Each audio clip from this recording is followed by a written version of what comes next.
Welcome to our channel. Today we how to configure Smartsheet cross-sheet reports for portfolio tracking step by step clearly. Begin by opening Smartsheet and navigating to the Home tab. Click on the sheet where you want to create your cross-sheet report. Locate the Solution Center icon on the right sidebar and click on it. In the Solution Center, select Reports to start a new report. Choose Create New Report to initiate the process. You will see options for report type. Select Cross-Sheet Report. Next, give your report a descriptive name that reflects its purpose. Now, you will add sheets to your report. Click on the Add Sheet button to include sheets that you want to pull data from. Browse and select the sheets relevant to your portfolio tracking needs.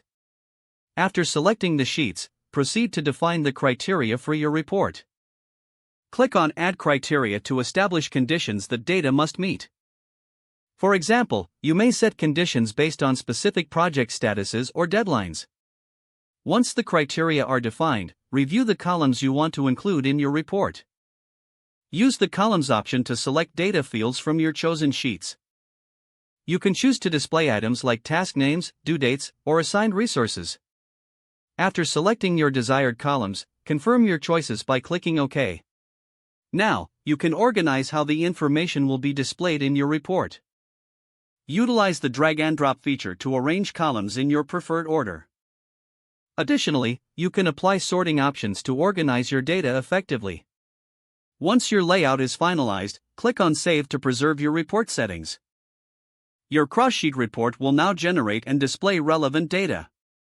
Review the report to ensure it meets your tracking requirements. If needed, you can return to edit any criteria or columns at any time. Remember to refresh the report regularly to see the most up-to-date information.